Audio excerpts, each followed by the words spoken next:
Voilà, amoureux de actualité du soir, bienvenue à cette émission d'actualité, cette émission qui vous permet de pouvoir faire les analyses de toutes les informations de la journée, mais nous le faisons le soir, parce que tout le monde est déjà devant son poste téléviseur, afin de suivre les informations ainsi que les analyses de toutes les informations, mesdames et messieurs. Aujourd'hui, nous avons le royal plaisir de recevoir Monsieur Romain, il est secrétaire exécutif en charge, bien sûr, en charge de la communication du parti politique Agissons pour la République, parti cher à Maître Guy Luando Mboyo. Mesdames et messieurs, ça sera, je ne sais pas compter, mais pour cette émission, c'est la toute première fois qu'il ne participe dans cette émission. J'ai le réel plaisir de le recevoir. Bonsoir, Monsieur Romain. Bonsoir, mon cher ami. Merci de l'invitation. C'est un honneur pour moi de participer à cette émission qui a été un projet un jour, qui aujourd'hui devient... Quand vous parlez d'un projet, je vois, parce qu'on était avec vous lorsqu'on construisait ce projet. On réfléchissait autour de ça. Bien sûr. Comme la coutume nous oblige, vous me permettrez de présenter Joyeux Noël à notre autorité de référence. Allez-y. Son Excellence Maître Guy Luando Mboyo. Sans oublier l'infatigable secrétaire général Camille Richard Kalele.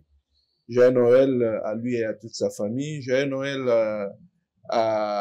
au coordonnateur de la Ligue des Jeunes. Je vois Maître Albert Ekolomba. Et en passant, je présente mes vœux à un camarade, c'est Fiston Coloqué, et aussi Day Miller, de là où Fiston ils sont. Coloqué. Ouais. C'est lui qu'on chante, qu'on dédicace là. Ouais. C'est notre camarade du parti. Je profite de lui présenter mes vœux le meilleur. Le vœu le meilleur à tous les Arépiens et les Arépiennes disséminés à travers le monde. C'est le moment festif. Certes, nous allons parler actualité, mais nous n'allons pas nous déroger de ces devoirs fraternels ou ces devoirs familiales. Joyeux Noël à tous les membres de ma famille, joyeux Noël à ma belle famille, joyeux Noël à ma tendre épouse, Jocelyne Ileko. Voilà un peu mon introduction. C'est terrible de recevoir un communicateur sur le plateau. C'est une émission d'actualité, mais non, mais je peux pas aussi passer sans souhaiter mes vœux à la première de toutes les Arépiennes. Je vois maman Déborah Luando. En passant aussi, je présente mes vœux à maman Hans Kalele. Vraiment, tout le vœu de bonheur, de grâce, que Dieu puisse encore illuminer nos vies. Parce que vous présentez vos vœux, je voudrais quand même vous informer que Déborah vient de fêter son anniversaire. Il fête son anniversaire aujourd'hui, mercredi. Hein. Ah, ok. Joyeux anniversaire à Déborah. Comprenez que je savais surtout pas, que moi, c'est demain. Joyeux anniversaire et de manière aussi anticipative. Oui, c'est demain. Je te souhaite tous les bonheurs du monde. À toi, mon cher ami. Merci beaucoup. Que Dieu te soit favorable pour cette nouvelle année, de percer, monter, succès dans tout ce que tu fais. Merci beaucoup. Voilà, c'était exceptionnellement c'est dédicace parce que on est pendant la période festive.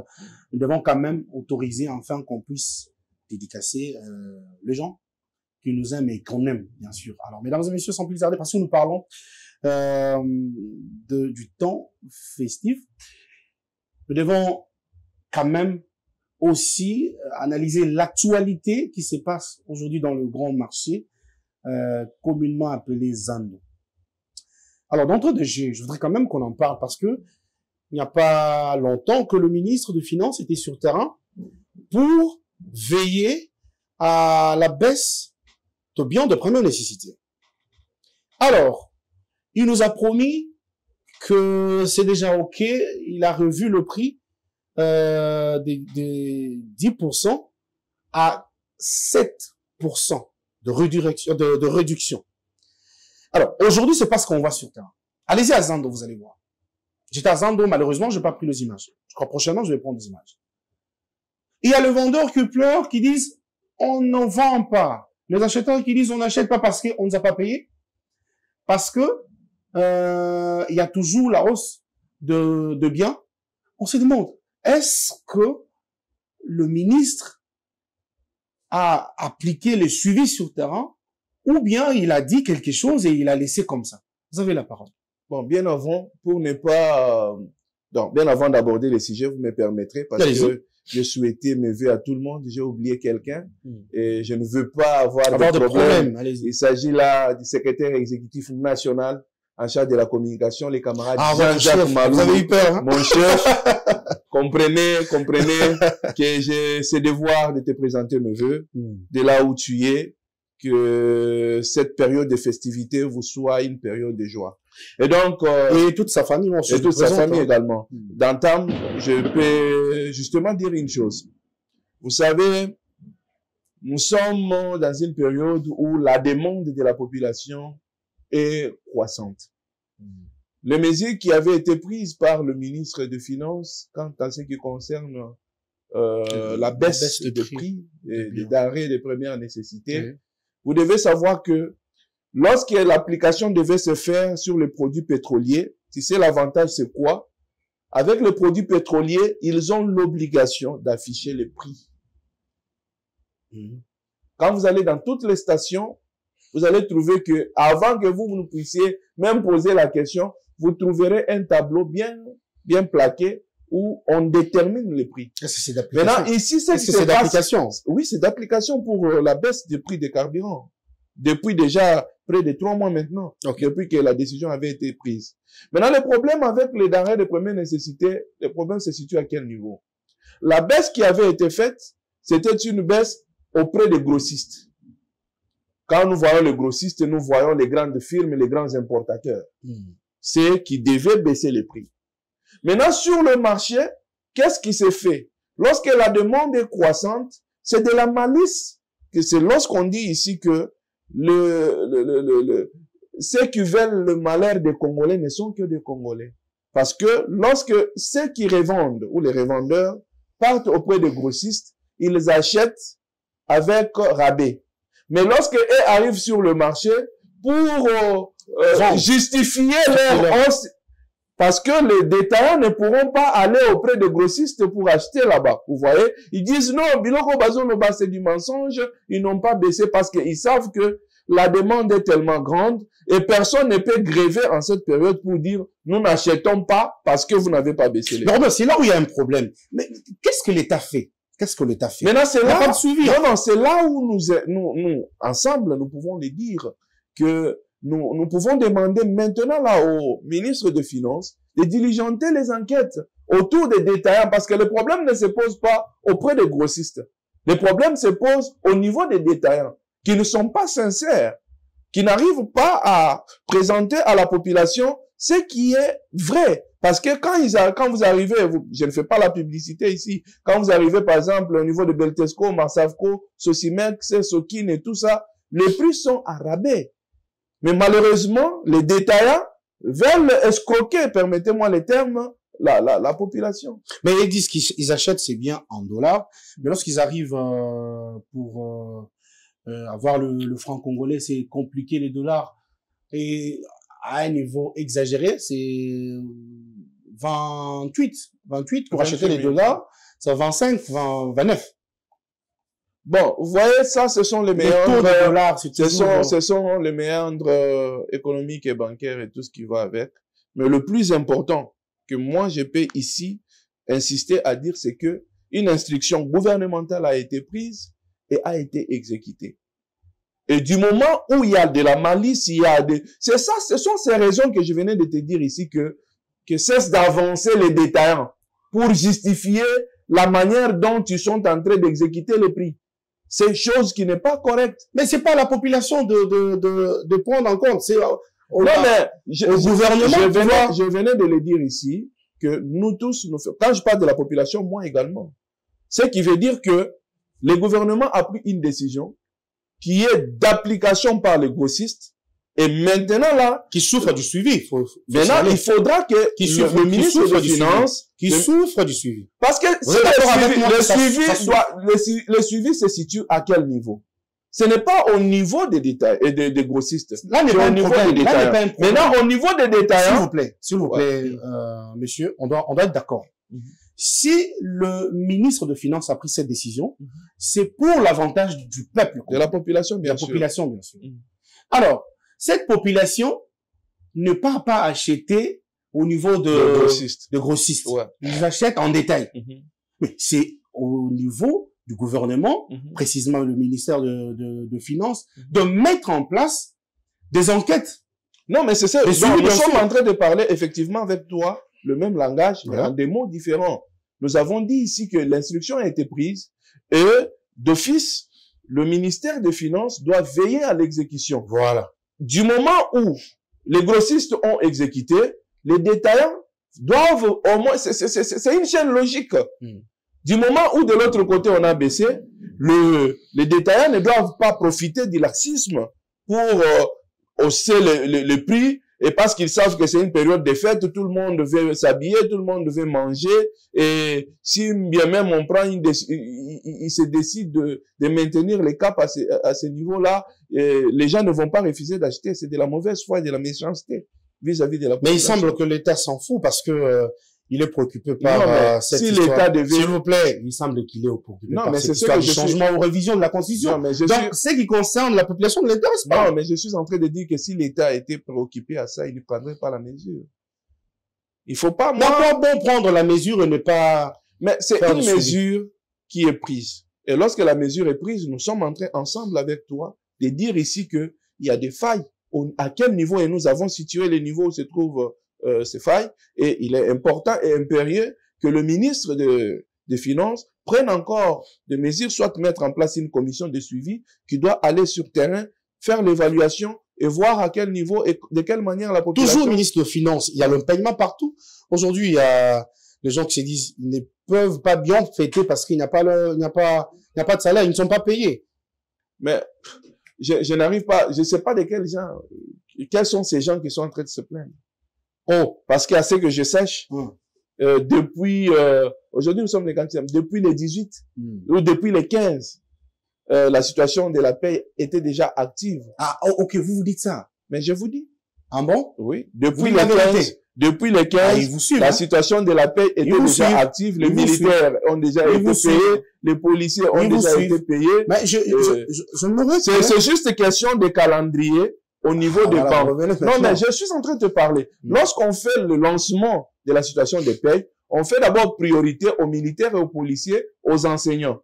Et quant à ce qui concerne les administrations, ce sont les banques maintenant qui font des programmations.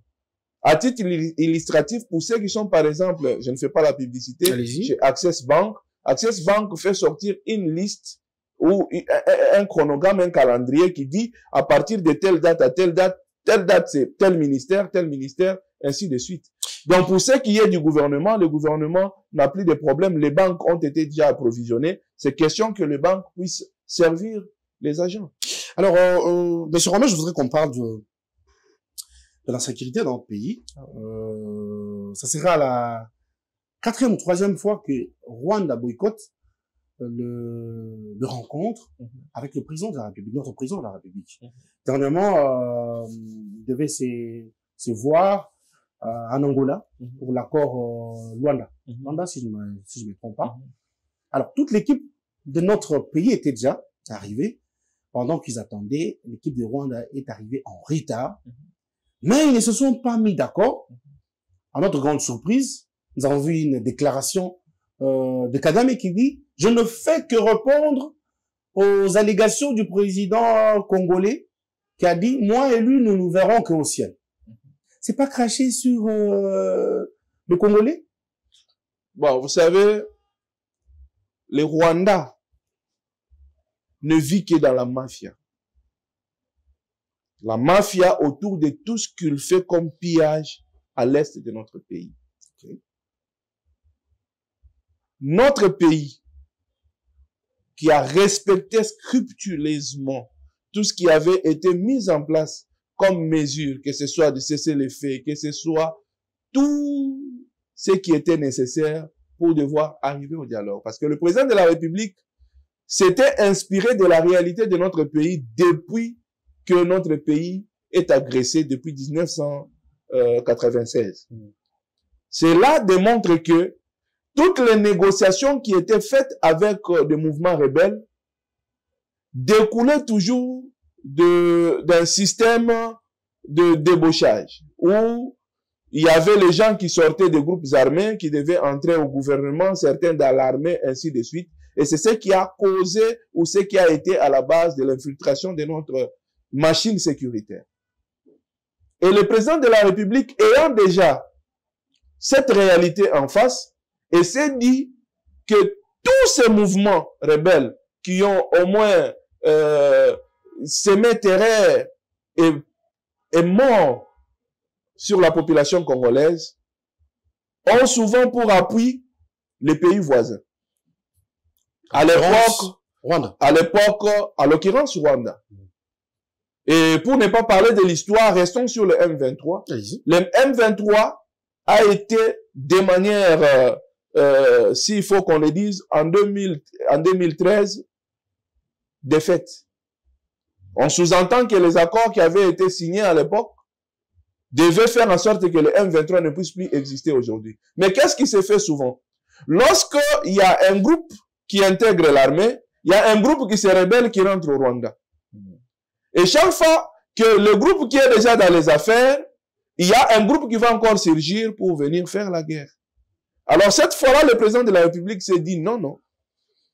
Il faut négocier avec celui qui est derrière et non avec les mouvements rebelles. Et c'est ce qui s'est passé. La première des choses, si le Rwanda n'était pas, comment je peux dire, l'acteur principal derrière le M23, pourquoi aurait-il accepté de siéger dans le processus de Luanda? Après avoir accepté, avancé jusqu'à terme, c'est à ce moment-là que, piqué par je ne sais pas quoi, Kagame se rendra compte que non, il ne pourra plus participer. Non, mais il a avancé l'argument de dire non, non, vous devez. L'argument avancé, écoutez, je suis en train de parler avec toi. Il y a eu plusieurs sommets internationaux qui se sont tenus où Kagame était présent et le président de la République était aussi présent. Ne s'était-il pas vu dans ces sommets? Non, c'est pas seulement ça. Ils ont, dans leur, ça c'est tweet de Kagame, c'est du baisse, ça. Mais leur préoccupation, c'était que... C'est un faux fouillant. Ils ont dit, écoutez-moi, ils ont dit ceci. Notre équipe, c'est-à-dire l'équipe du président de la République Faty, Tshisekedi bien sûr, devait d'abord, en amont, parler avec le M23 avant de venir parler avec Rwanda. Or, ce n'était pas... C'est une exigence qui ne tient pas debout. Pourquoi? Voilà. Parce que il est connu que l'accord de Luanda met sur table des États. Et non la République démocratique du Congo et le M23. Le M23 est soumis au processus de Nairobi.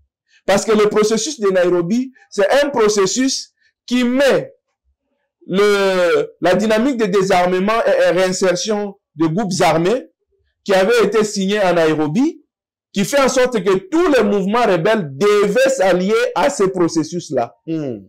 M23 comme mouvement, comme tous les autres, Codeco et les autres, devaient s'allier. M23 a refusé de s'allier à ce processus de paix de Nairobi. Ah, parce qu'il avait quelqu'un derrière. Non, mais c'est ce que nous disons. Il avait été entêté par le Rwanda pour ne pas participer.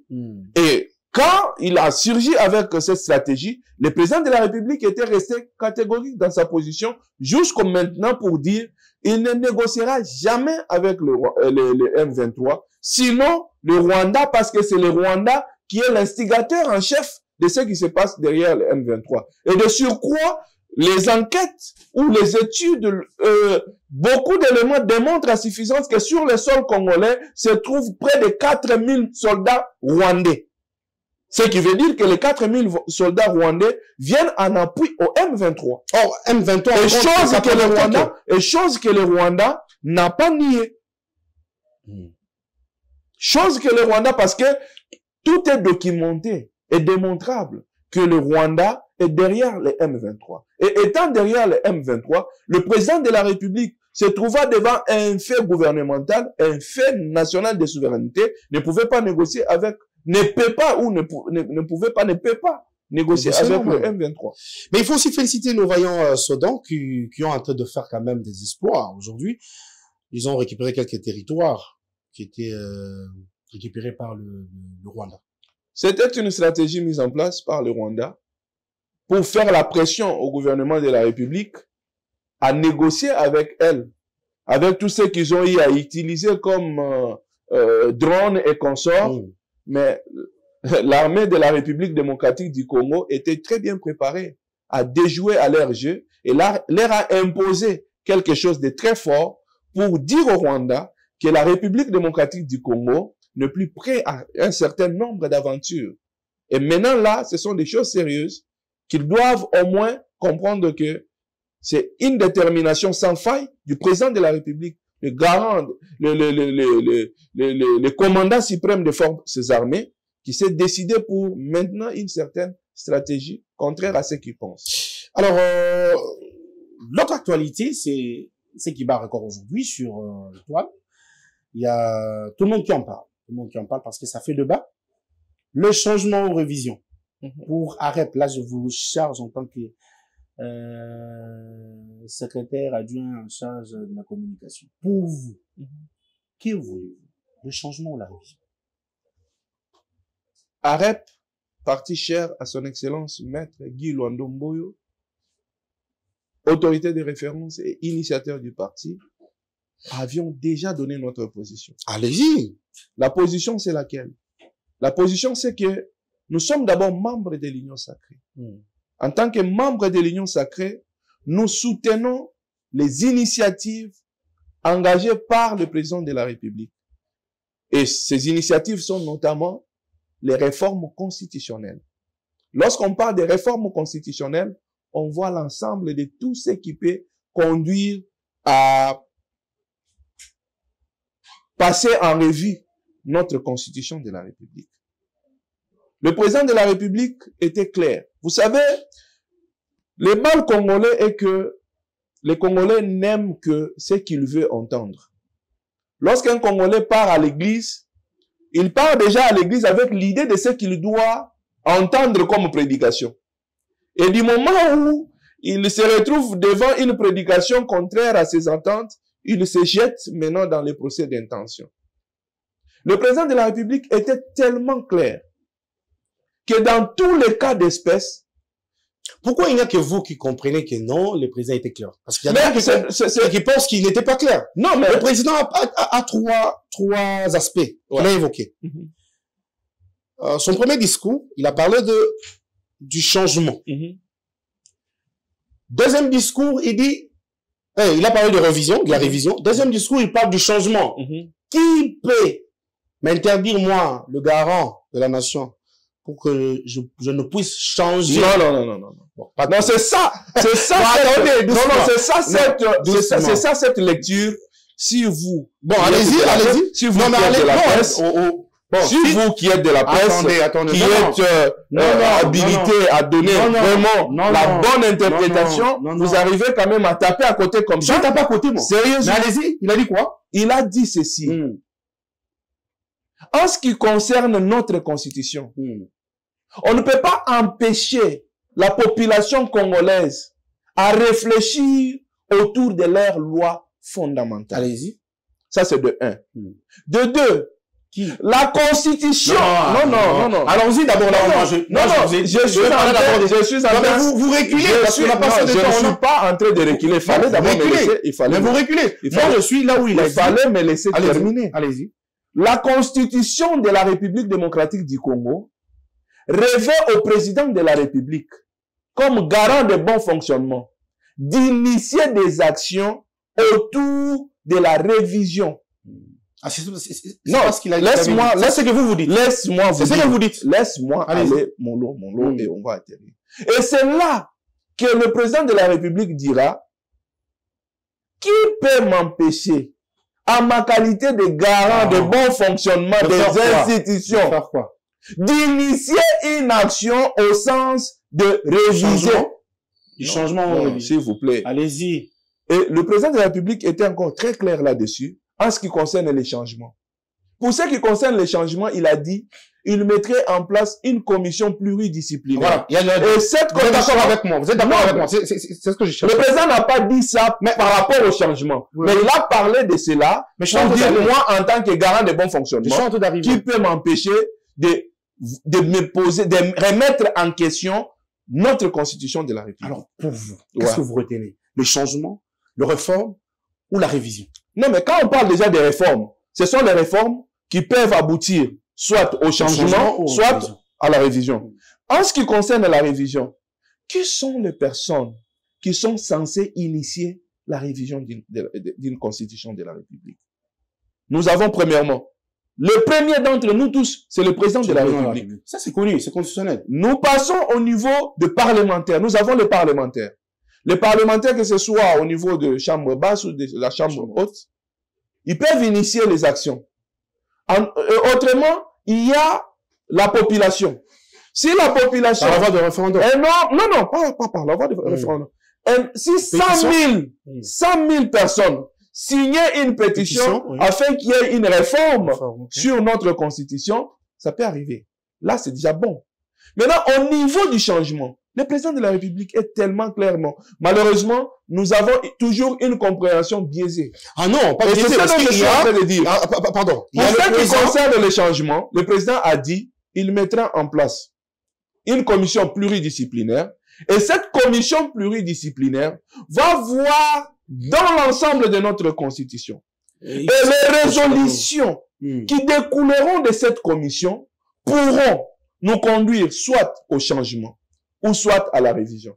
Et s'il faut faire le changement, ce n'est pas le président de la République qui décide un matin pour dire à partir d'aujourd'hui, nous n'allons plus utiliser cette constitution, vous allez utiliser celle-là. Non.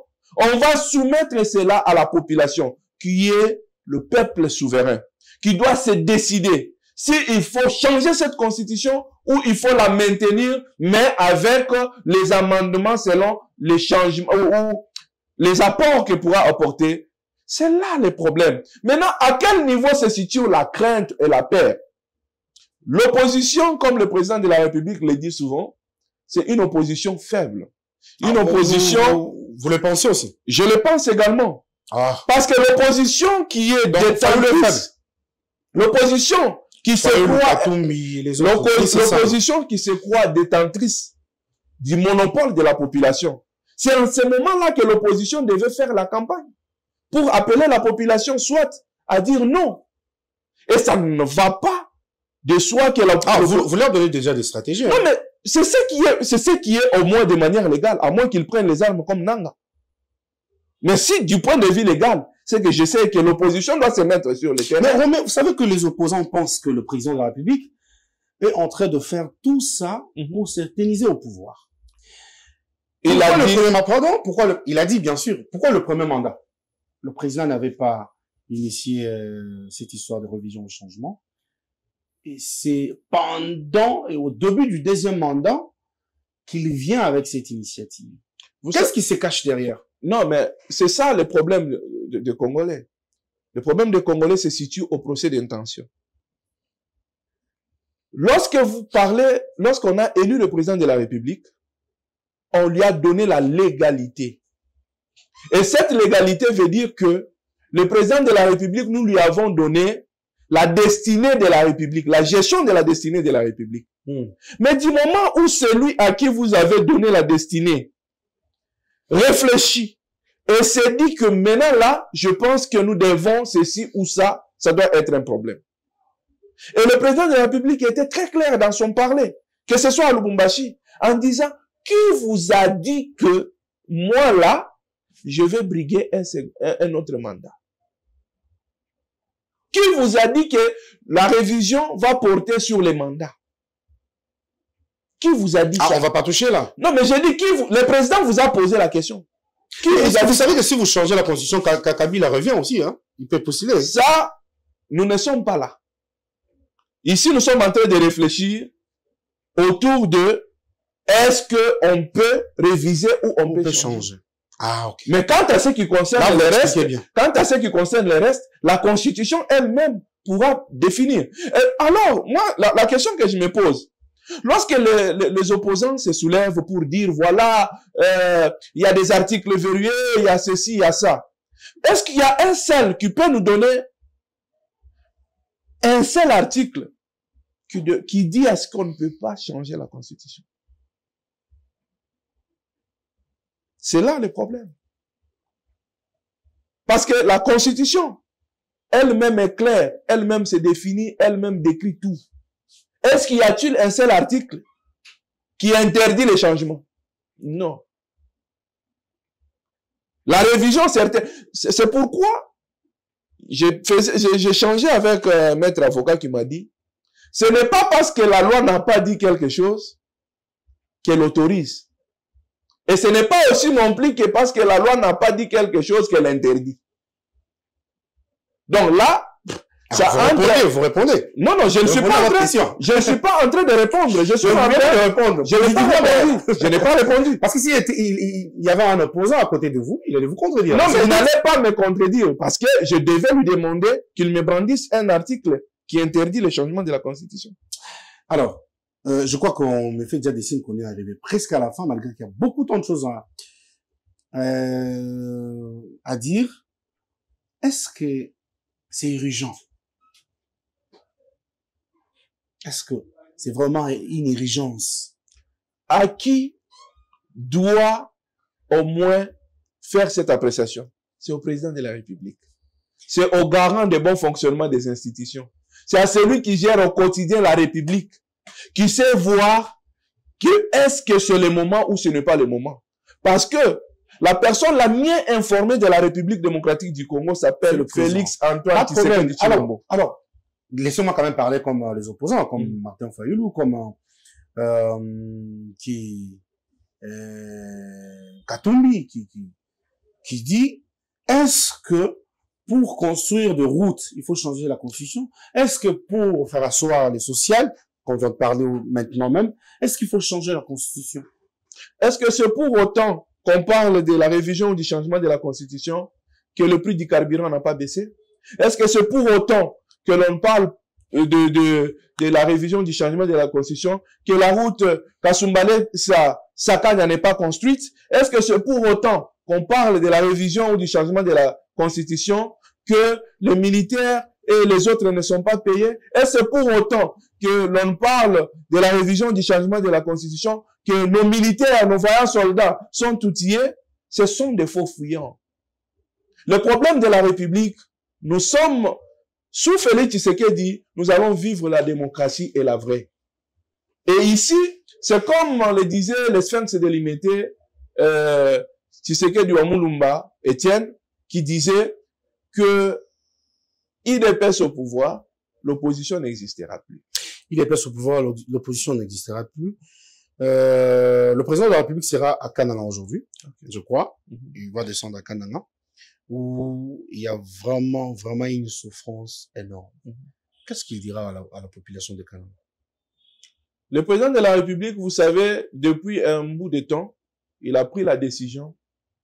Comme beaucoup le disaient, il était toujours en train de voyager pour l'Europe. Quand est-ce qu'il va voyager à l'intérieur de la République? Le président de la République, lors de la campagne, à son passage à Kananga, il avait fait des promesses.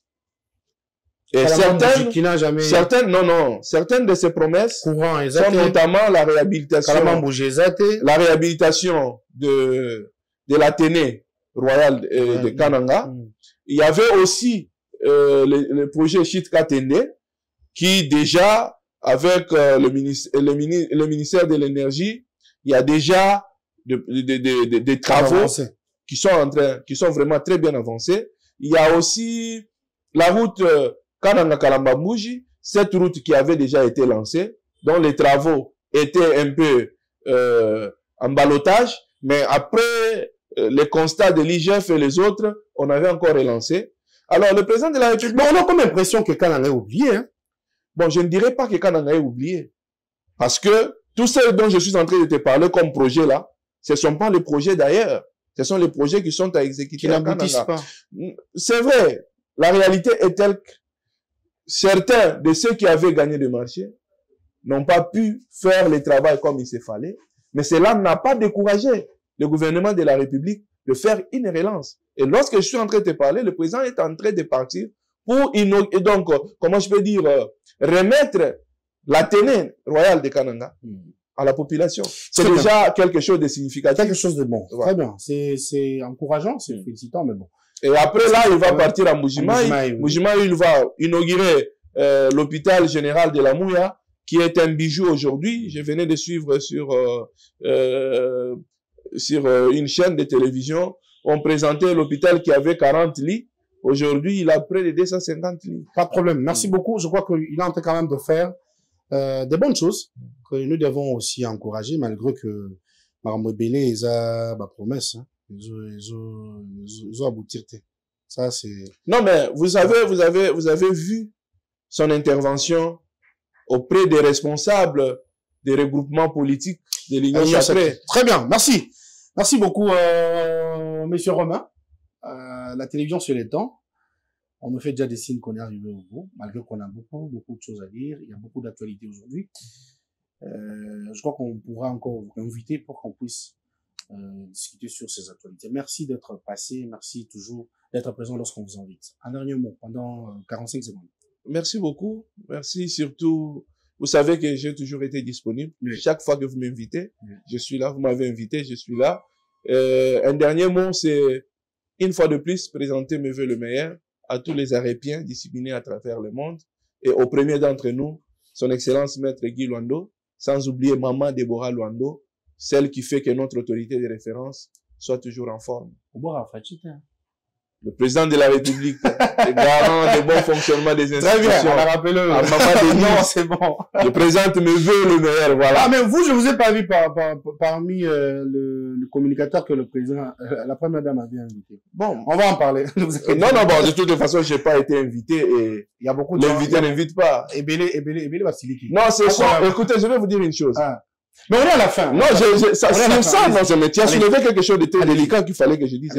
Vous savez, un bon parent, lorsqu'il y a la nourriture à la maison et qu'il y a un visiteur, parce que vous allez manger tous les jours, il faut servir les visiteurs, les enfants de la maison n'ont pas à se plaindre. On clôture. Très bien. Mesdames et messieurs, vous étiez très nombreux devant vos postes téléviseurs pour suivre cette émission. Voilà, c'est ça l'ambiance qui règne dans l'actualité d'histoire. Merci parce que vous étiez nombreux. Je dis joyeux anniversaire à Mama Debou. Hein, moi, ça me poussé. Joyeux anniversaire à toi, joyeux anniversaire, que Dieu te protège, Mata Lisusu, que Dieu vraiment te bénisse. Alors, je dis merveille à tout le monde qui nous suit et je crois que fêtez bien, fêtez vraiment bien, que Dieu vous bénisse, au revoir.